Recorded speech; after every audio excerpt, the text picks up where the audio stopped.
ఈరోజు దావోస్ పెట్టుబడుల సదస్సులో భాగంగా ముఖ్యమంత్రి చంద్రబాబు నాయుడు గారు, మంత్రి నారా లోకేష్ గారు పలు కంపెనీల సీఈఓలతో సమావేశమయ్యారు.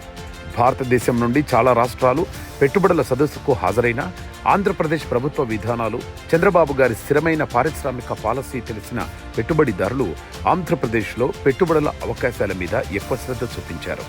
ఈ సదస్సులో భాగంగా ఈరోజు ముఖ్యమంత్రి చంద్రబాబు నాయుడు గారు ఇన్నోవేషన్లో ముందున్న సిస్కో కంపెనీ చైర్మన్ చక్ రాబిన్స్తో సమావేశమై ఆంధ్రప్రదేశ్ అభివృద్ధిలో భాగం పంచుకోవాలని కోరారు. ప్రపంచంలో అతిపెద్ద లాజిస్టిక్ కంపెనీ అయినటువంటి మావుస్క్ సీఈఓ విన్సెంట్ క్లర్క్తో మాట్లాడుతూ ఆంధ్రప్రదేశ్లో ఉన్న అతిపెద్ద కోస్టల్ లైన్ పొటెన్షియల్ని తెలియజేసి పెట్టుబడులను ఆహ్వానించారు.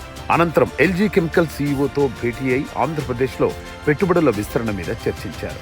సిఐఐ నిర్వహించిన సదస్సులో పాల్గొన్న ముఖ్యమంత్రి గారు ఆంధ్రప్రదేశ్ రెన్యూవబుల్ ఎనర్జీకి కట్టుబడి ఉందని తెలియజేశారు. అనంతరం టాటా కంపెనీస్ భాగస్వామ్యంతో సిఐఐ సెంటర్ ద్వారా గ్లోబల్ లీడర్షిప్ ఆన్ కనెక్టివిటీనెస్ GLCని అమరావతిలో ఏర్పాటు చేయనున్నట్లు తెలిపారు.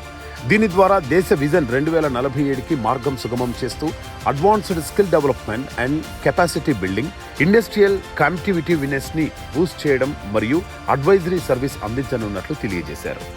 గత నెలలో అతిపెద్ద 1.4 లక్షల పెట్టుబడులతో అనకాపల్లిలో స్టీల్ ప్లాంట్ ఏర్పాటుకు ముందుకొచ్చిన AMNS సంస్థ చైర్మన్ మరియు CEO లైన లక్ష్మీ మిట్టల్, ఆదిత్య మిట్టల్తో సమావేశమయ్యారు.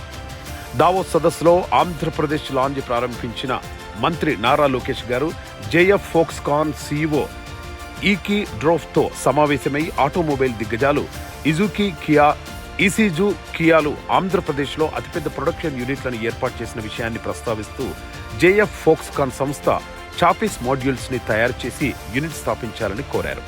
భారతదేశంలో రెండో అతిపెద్ద పొగాకు ఉత్పత్తిదారుడుగా ఉన్న ఆంధ్రప్రదేశ్ను ప్రస్తావిస్తూ స్మోక్ ఫ్రీ సిగార్లను ఉత్పత్తి చేసే ఫిలిప్ మెరిస్ సంస్థ సీఈఓతో సిస్కో వైస్ ప్రెసిడెంట్ ఫ్రాన్సిస్ క్యాన్స్డాస్తో చర్చిస్తూ వారి గ్లోబల్ కెపాసిటీ సెంటర్ను విశాఖపట్నంలో ఏర్పాటు చేయాల్సిందిగా కోరారు. ఆంధ్రప్రదేశ్ రాష్ట్రం కృత్రిమ మేధాను ఉపయోగించి అభివృద్ధి చెందాలని భావిస్తున్న విషయాన్ని లోకేష్ గారు దావోస్ సదస్సులో ప్రస్తావిస్తూ రాష్ట్రంలో కృత్రిమ మేధకు సంబంధించిన పరిశోధనలకు ప్రోత్సాహం ఇస్తామని, ప్రపంచంలో ఎక్కడా లేని విధంగా ఏకంగా AI యూనివర్సిటీని నెలకొల్పుతున్నామని తెలియజేశారు.